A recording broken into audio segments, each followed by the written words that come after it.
Welcome to the debate. Today we are dissecting what is arguably the most aggressive industrial consolidation in human history.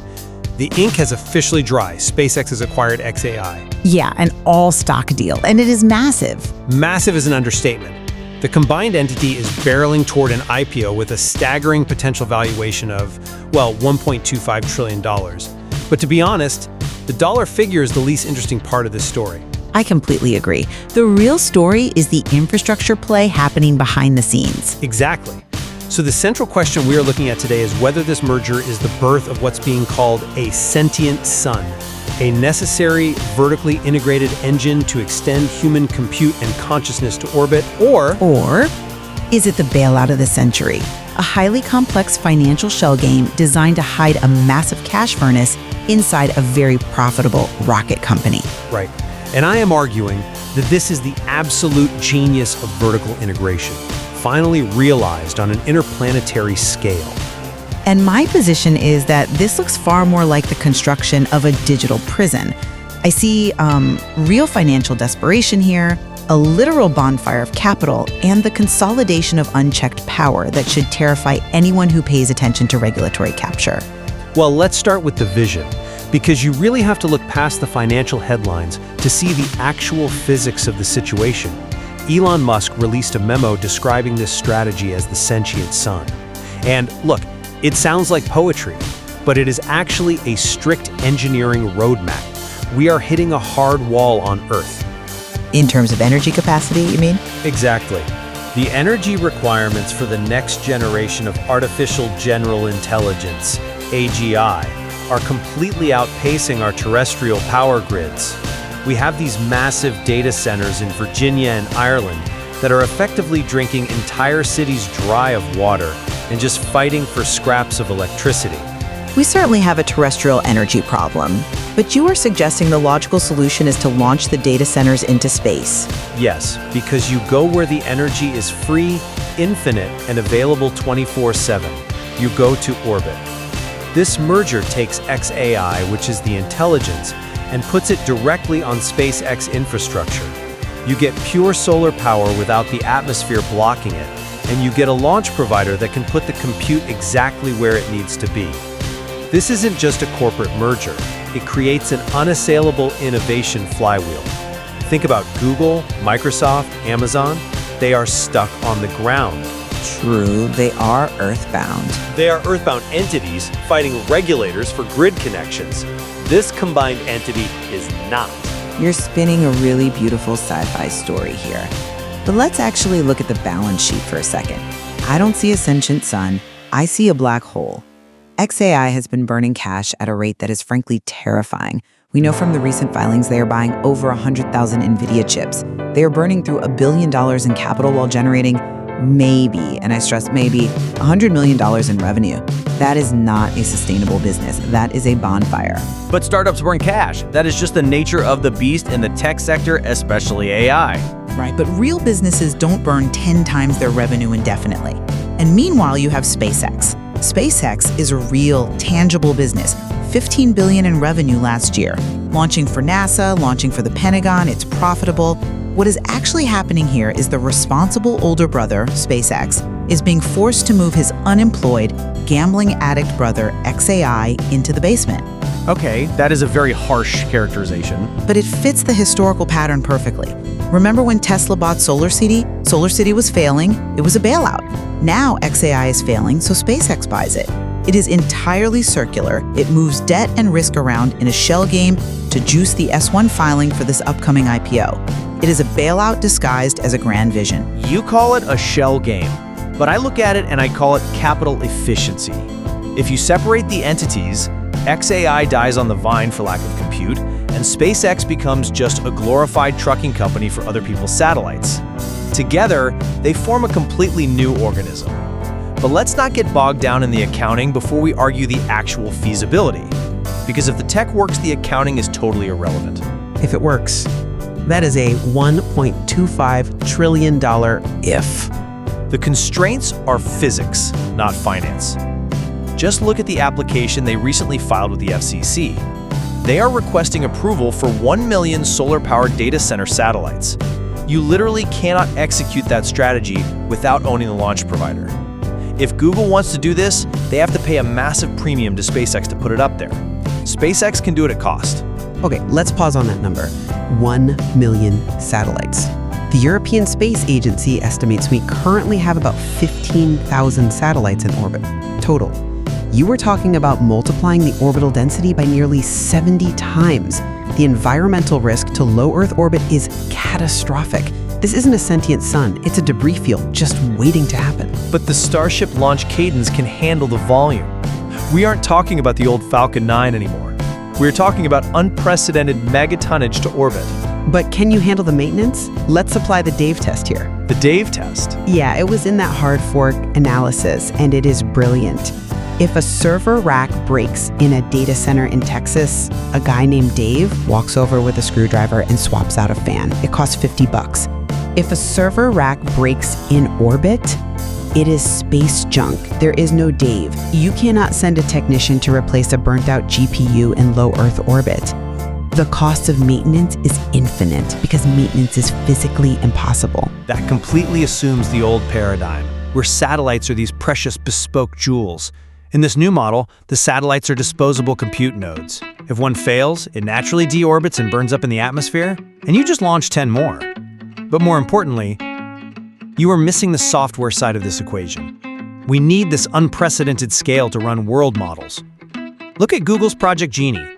They are creating interactive, playable worlds from text prompts. To run simulations of that complexity, to actually understand the universe as the xAI mission states, we need compute that scales way beyond a coal plant in Virginia.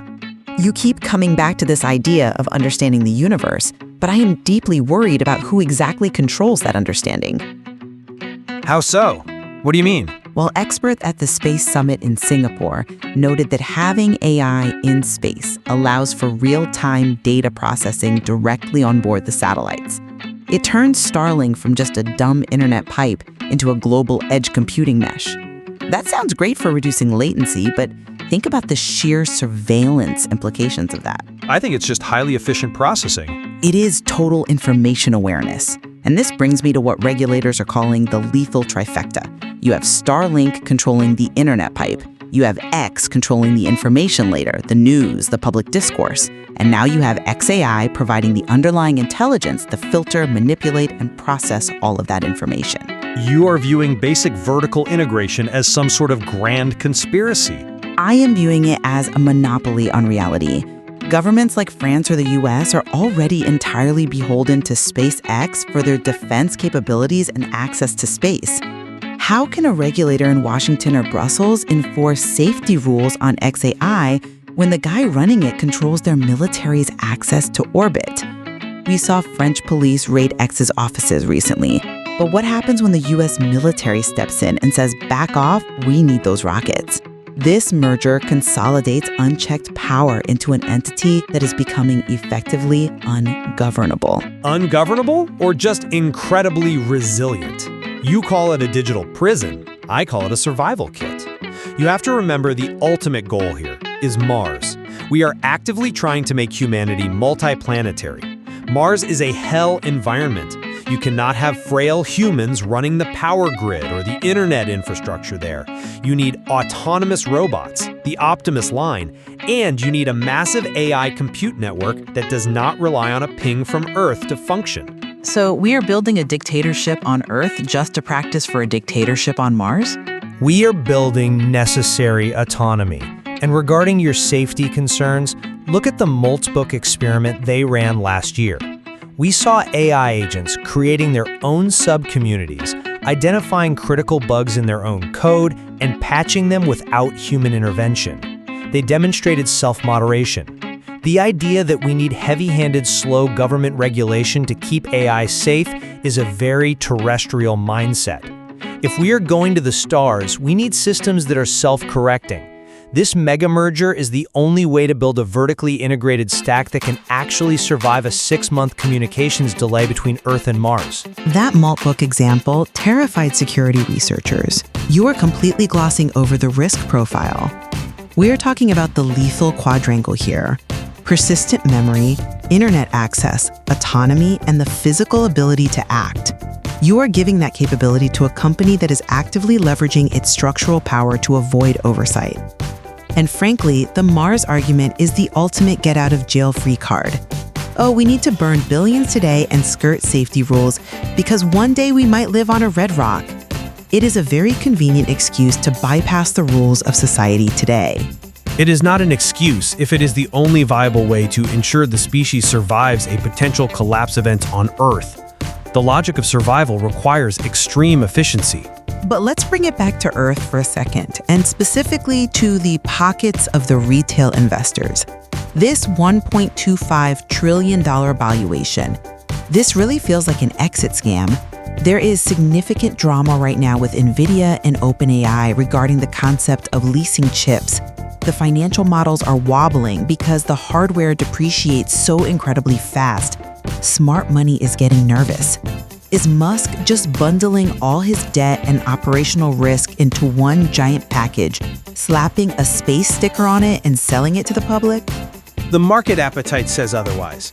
Yes, leasing chips is a new financial instrument, and naturally there are growing pains. But NVIDIA is still taking major equity stakes. Oracle is still backing the physical infrastructure. These aren't naive retail suckers. These are the most sophisticated tech investors in the world. Sophisticated investors get burned all the time when they start believing their own hype. They understand that vertical integration is the only way to make the unit economics work in the long run. Look at it this way. If you are a startup buying chips from NVIDIA, paying Amazon for cloud space, and paying ULA for launch, your margins are essentially zero. You are just a reseller for big tech. If you build your own chips, launch your own satellites, and own your own solar power source, you capture all the value. It's not a Ponzi scheme. It is the Standard Oil of the 21st century. It is smart leverage to win a race that has absolute winner-take-all dynamics. Standard Oil actually made money selling oil. xAI is selling promises. The revenue just isn't there to justify it. You have $100 million in revenue against billions in burn. And you are diluting SpaceX shareholders, people who invested in a rocket company, to pay for a chatbot that is currently under investigation in Europe. But that chatbot is the kernel of the operating system for the future colony. This circular economy of Musk's empire where Tesla buys Solar City, xAI buys X, SpaceX buys xAI, it looks less like an innovation flywheel and much more like a way to keep the lights on by shuffling cash from the left pocket to the right pocket. And when this IPO hits, if the Sentient Sun doesn't turn on, it is the public pension funds who are going to be left holding the bag for a $1 trillion valuation based entirely on science fiction. Or they will be holding the keys to the most valuable infrastructure company in human history. We have to look at the timeline here. In the short term, yes, the burn rate is astronomically high, but the vision of a solar-powered orbital compute network solves the two biggest bottlenecks for humanity, which are energy and intelligence. If this works, we aren't just talking about better chatbots. We are talking about a Type 2 civilization infrastructure. And if it fails? Then it fails. But the attempt is the only logical step forward. The risk is immense, I will grant you that. But the reward is the light of consciousness extending beyond Earth. You can call it a bailout, but I call it doubling down on the future of the species. And I call it a technological cage. We are consolidating the fundamental code of reality. Our internet, our AI, our spaceflight, and our public square, all into the hands of one man who uses complex corporate mergers to avoid accountability. It creates a too-big-to-fail entity that governs itself, funded by a speculative bubble that shows real signs of bursting. When you look at the NVIDIA pushback on leasing, when you look at the regulatory raids in Europe, the cracks are there. This merger is just an attempt to paper over those cracks with a historic valuation. Well, the market will ultimately decide. The IPO is slated for later this year, and it will be the ultimate test of whether the world believes in the dream of the Sentient Sun or shares your fears of the bubble. Indeed. And I strongly invite our listeners to look very closely at the S1 filing when it drops. You have to ask yourself, are you investing in the future, or are you funding the bailout of the century? That really is the question. Thank you for joining the debate. Thank you.